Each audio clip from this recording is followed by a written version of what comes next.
hadisin al-imam ibn majah, hadisin abdullahi dan umar.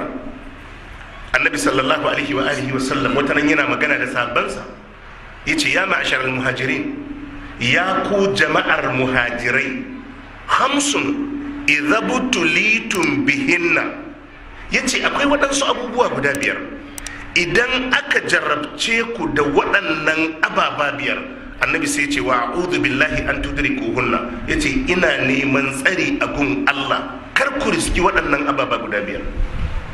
Na farko annabi sai ce lam tasharil fahishatu fi qaumin qattu hatta yu'linu biha illa fasha fihim ad-da'un wal awja'u allati lam takun madat fi aslafihim alladhina madaw. Annabi yace lam tasharil fahishatu fi qaumin qattu, alfasha, zinace luwadi, harkar maɗigo ba zai taɓa bayyana a cikin waɗansu mutane ba har a gane waɗannan mutanen 'yan luwaɗi ne, har a gane waɗannan mutanen mazinata ne, a gane waɗannan 'yan maɗigo ne. Lam tasharil fahishatu fi qaumin qattu hatta yu'linu biha, su ma kuma su bayyanar da abun bololo. Annabi ya ce illa fa shafihim at-ta'un, annabi ya ce face annoba ta fantsama akan waɗannan mutanen. Wannan kadai ba dalili akan annabi Muhammad manzon Allah bane sallallahu alaihi wasallam. Illa fa shafihim at-ta'un, face annoba ta fantsama akan waɗannan mutanen.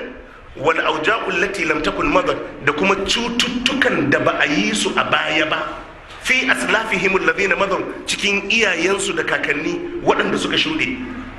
Annabi ya ce in dai za ku yi harkar zina, harkar maɗigo, harkar luwaɗi, in dai za ku shiga alfasha, annabi ya ce za ku gamu da cututtukan da kakanninku ba su san labarinsu ba. Haka ne ko ba haka ba ne? Alaihi salatu wasalam. Kaga kenan duk abin da al'umma za ta fantsama sai da ya gaya mata hanyar zina akwai matsala kaza, hanyar kaza akwai matsala kaza, hanyar abu kaza akwai matsala kaza. Yace wallam yanqusul mikyala wal mizan, mutane ba za su tauye mudu da skeli ba. Tauye mudu da skeli ya shafi rage lokacin zuwa aiki. Ya kamata ka tafi ofis karfe 8 ka dinga tafiya karfe 8:15. Ya shiga rage lokacin tashi, ya kamata ka tashi karfe 4 sai ka tashi karfe 3:30. Walam yanqusul mikyala wal mizan, mudu da za a auna, kilo da za a dora. Malami da zai je ya koyar a makaranta ya rage lokaci ko kuma ya rage lokacin tashi, duk abin da ya shafi tauye haƙƙin al'umma, al-Imam Malik yace ya shiga cikin tafif. Walam yanqusul mikyala wal mizan, annabi yace ba za su tauye mudu da skeli ba, illa ukhizu bisinin, face an jarabce su da fari.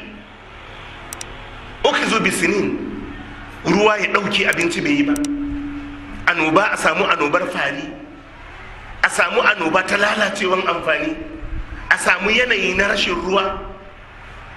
Wa shiddatil mu'una au ma'una, annabi ya ce da kuma tsadar rayuwa.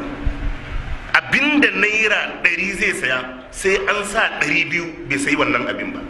Annabi ya ce in dai za ku tauye mudu da skeli, annabi ya ce za ku shiga halin tsadar rayuwa. Yanzu musulmi ya san inda matsalarsa take ko bai sani ba? Ya sani. Ya sani. Waɗannan tauye-tauyen mudu da waɗannan alfasha da sauransu, ko arna ne waɗanda suka waye ba su yadda da shi a cikin mu'amalolinsu. Wa shiddatil mu'na, annabi ya ce in dai za ku tauye mudu da skeli za ku gamu da tsadar rayuwa. Wa jauri sultani alaihim, annabi ya ce kuma da su ga zalincin shugaba a kansu.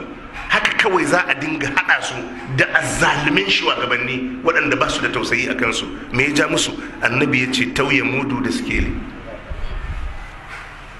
Ai dai ka san tauye mudu da skelin, ai ba za ka tauye ma gwamna ko minista mudu ba, tunda ka san ba zai auna ba. To in ka tauye ma wadda ka fi karfi, Allah sai ya sako maka wadda ya fi karfin ka kai ma. Za ka tauye mudu wa kwamishina ne? Za ka tauye skeli wa shugaban kasa ne? To yadda kai ma ka danne waɗansu a kasuwa, wani fa mudu 10 zai auna, a mudu 10 nan sai an cuce shi. Wani nama kilo 1 zai saya, kilo ɗin sai an haince shi. to yadda kuka tasa bayin Allah kuma a gaba da zalunci, to annabi ya ce ku kuma Allah zai sako muku kuma wadda suka fi karfin ku, kuma in sun cuce kun sai dai Allah ya isa.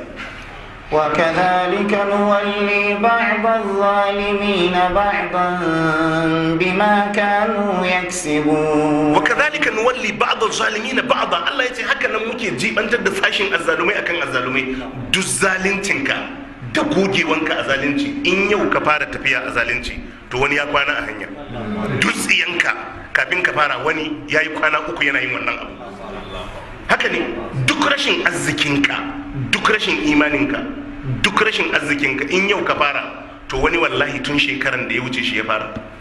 Saboda ka dutsiyanka akwai wani a gabanka. Allah ce to kai ma sai mu dora wani azzalumin a kanka.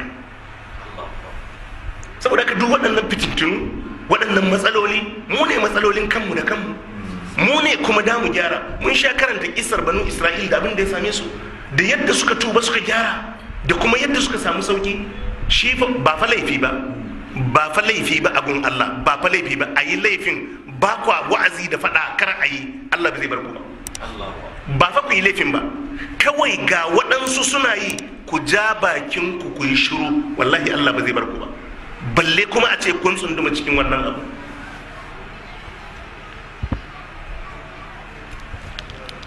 Ba laifi ba, a'a mai laifin na yi, ku ja baki ku yi shiru, ba kwa umarni da alkhairi, ba kwa hani da mummunan aiki, Allah ba zai bar ku ba. In masifar ta zo duka da a game kowa da kowa.